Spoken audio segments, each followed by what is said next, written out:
For the last 14 years, the Emerald Cup has been a raucous two-day celebration of a long-standing California outlaw culture. Over time, it has evolved from a festival in a muddy Mendocino field to a highly choreographed event, but its spirit remains intact. Each December after the harvest, cannabis growers come down from the mountains of the Emerald Triangle to the Sonoma County Fairgrounds for a county fair-style judging of their wares. Instead of cherry pies and blueberry jams, judges pick the best cannabis flowers, extracts, tinctures and edibles. Win at the Emerald Cup is an imprimatur of quality that can boost a business from anonymity to success. But growers do more than compete here. They come to see old friends and party, compare notes, learn about the latest in growing techniques and strains, and to buy equipment and seeds, the finest of which can cost $70 a piece.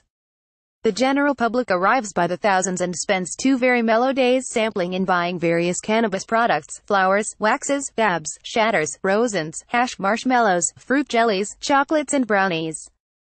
They come for the food, the camaraderie and, of course, to get high or, in some cases, to get higher. Over the course of the fair, millions of dollars in cash changes hands. The fairgrounds are sprinkled with ATMs uses so heavy that the machines occasionally break or go empty. With legalization less than a month away, unimaginable changes are afoot in the industry. Many of the old-timers who fought for cannabis during the years of Prohibition, who were driven out of the cities into the mountains of the Emerald Triangle, who risked their safety and freedom to bring pot to consumers and patients, are going to get left behind as cannabis comes out of the shadows into a tightly regulated, legal market. Some people are going to get rich, and some people are going to get crushed. Already, new growing techniques have led to a supply glut. Big growers are making big plays. In the last year or so, the per-pound price of cannabis has plunged from $1,500 a pound to as low as $500. The old-school guys up in the mountains, growing their 250 pounds, a lot of them are not going to make the transition very well, said cannabis entrepreneur Tim Blake, who founded the Emerald Cup in a field near his home in the hills of Mendocino County. They don't grow enough, the prices aren't high enough, they don't want to go through the permit process. It's really a tragedy in the sense that a lot of the people that built the industry and pushed for legalization are going to get left behind. If you came of age in the 1960s or 70s, when pot was the symbol of the burgeoning counterculture, and President Nixon launched the war on drugs as a cynical political tool aimed at vilifying the anti-war movement, it's a little bit hard to wrap your brain around the idea that we are entering the era of on-legalization. Yes, the feds still list it as an illegal Schedule I narcotic, but they will eventually catch up with reality. On Sunday afternoon, I sat through most of a panel discussion called What to Expect on Jan. 2, 2018, in which state officials discussed their new bureaucracies, categories of licenses and permitting processes.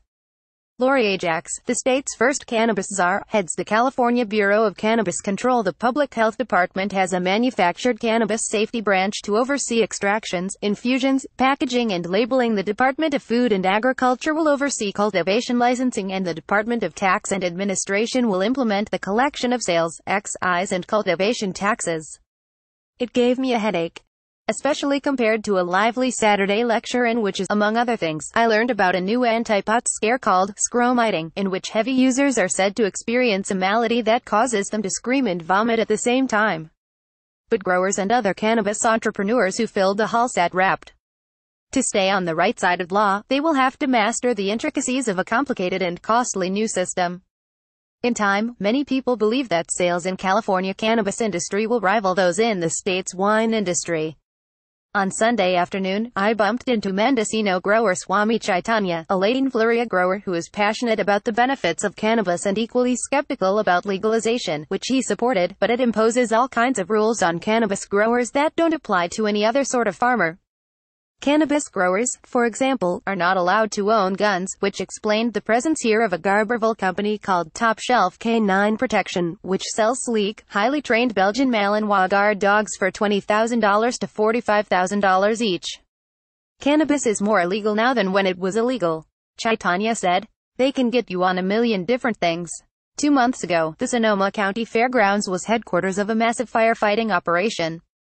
The wine country fires that ravaged parts of Santa Rosa destroyed thousands of structures and killed more than 40 people.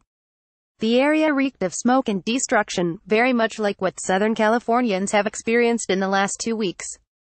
I can't tell you what a pleasure it was to walk into the fairgrounds this time and be hit with the acrid, skunky smell of burning weed, to see clouds of cannabis smoke floating into the sunny sky instead of columns of black wildfire smoke, and to see thousands of people meandering happily through the halls of vendors, grins on almost all their faces. Southern Humboldt County growers wore bandoliers with joints instead of bullets. Rio Anderson of Lady Sativa Farms, from left, Craig Johnson of Alpine Glow Farms, Johnny Casali of Huckleberry Hill Farms, Tina Gordon of Moon Maid Farms, and Roberto Di Stefano of Villa Paradiso. Robin Abkarian, Los Angeles Times. Robin.Abkarian at lawtimes.com. Twitter at AbkarianLaw. Also mesmerized by the terrible beauty of the flames, waiting for the Santa Anas to do their worst. A veteran pot farmer mourns the passing of a more paranoid, more profitable way of life.